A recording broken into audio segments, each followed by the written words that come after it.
En las últimas horas se registró un nuevo atentado contra, este caso, una gobernadora en Ecuador. Atacaron el frente de su casa, 4 individuos a bordo de 2 motocicletas, fueron hasta su domicilio particular y comenzaron a los tiros, principalmente en la zona de los dormitorios. Afortunadamente nadie resultó herido.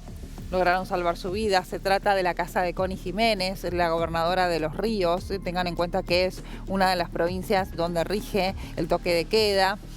Tras el estado de excepción decretado por el presidente. Hay toque de queda desde las 10 de la noche hasta las 5 de la mañana. Pero se suma a toda la ola de ataques que se vienen registrando en el país en un momento muy sensible, conforme a la crisis política que atraviesa Ecuador y a pocos días nada más, pocas semanas de las elecciones. Estamos en comunicación con Carla Álvarez, investigadora, especialista en temas de seguridad, políticas de control de armas y drogas, para analizar un poco el contexto, ¿no?, que está viviendo Ecuador. Carla, muy buenos días. Agostina te saluda desde Argentina.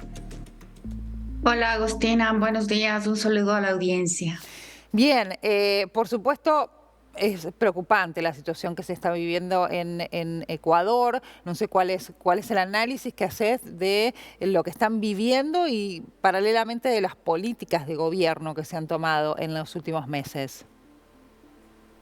Bueno, me da muchísima pena comentarlo desde esta perspectiva, pero estamos viviendo en Ecuador una crisis de violencia, un Ujú. estallido de violencia que no ha tenido precedentes en la historia del país.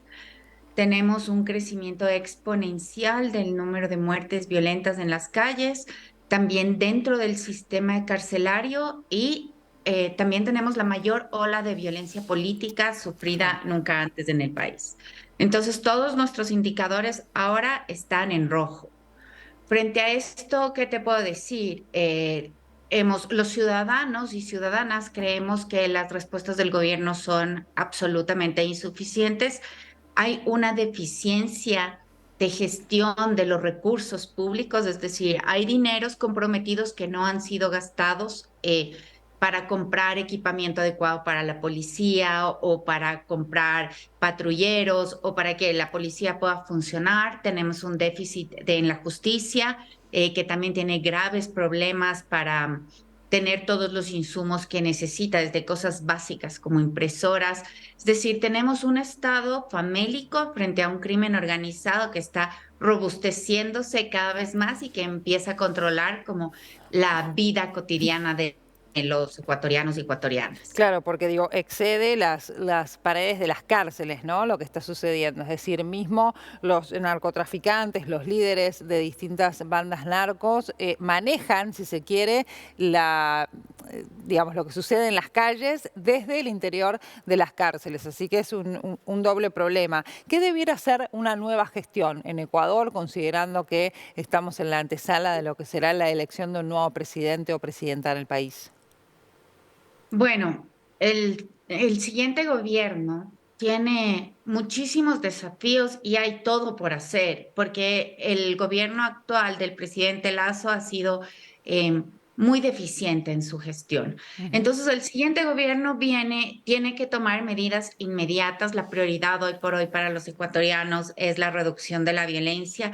Consideremos que el Ecuador podría cerrar este año con una tasa de 40 muertes por cada 100.000 habitantes, Claro. que esto significa que tenemos niveles superiores a los de Colombia y a los de México. Esto nunca había pasado en nuestro país. Entonces hay que tomar medidas para reducir la violencia. ¿Qué se puede hacer? Muchas cosas. Equipar a la policía. Ujú. Necesitamos generar un gasto público que equipe adecuadamente a la policía para que prevenga la delincuencia, prevenga la violencia, la investigue y también, bueno, la controle. Necesitamos equipar a los centros carcelarios. Por más, por más inverosímil que parezca, los centros carcelarios en Ecuador no tienen inhibición de señal, por ejemplo. Entonces, los presos pueden comunicarse perfectamente con el mundo exterior y esa es una de las razones del crecimiento de la violencia y de la criminalidad, ¿no? La relación entre la criminalidad callejera y la criminalidad dentro de las cárceles que siguen como operando con total normalidad. Se Claro. puede inhibir las señales, se puede comprar escáneres para evitar que entren armas y drogas a las cárceles. Es decir, hay una serie de compras estratégicas que podrían hacerse, que podrían contener la violencia. Y bueno, hay otras medidas de más largo plazo, pero inmediatas son estas pequeñas cosas que te digo: dotación a la policía, fortalecimiento de los sistemas tecnológicos en las cárceles, que podrían momentáneamente poner un pare a este crecimiento vertiginoso de la violencia.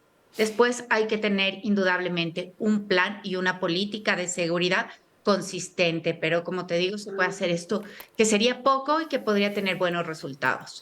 Ahora, en este contexto, Carla, ¿cómo se preparan las elecciones? ¿Están dadas las condiciones para que la ciudadanía efectivamente vaya a votar, para que los candidatos puedan desarrollar sus programas o sus propuestas, mejor dicho, de gobierno de cara a las elecciones?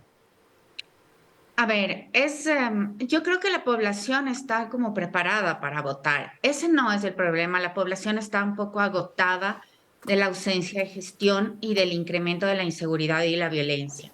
Es Ujú. necesaria una renovación política, entendiendo que el gobierno del presidente Lasso es el gobierno más impopular de toda la región latinoamericana. Estamos los ecuatorianos agotados porque la vida diaria, la cotidianidad se altera con el incremento de la violencia.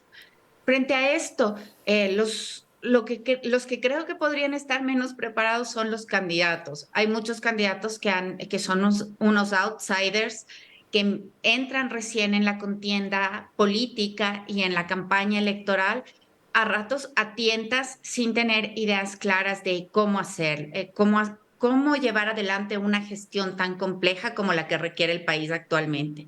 Claro. Algunos de estos outsiders están, bueno, probando suerte, incluso promocionándose para las siguientes elecciones en el 2025. Entonces, esta es una prueba de las elecciones del 25.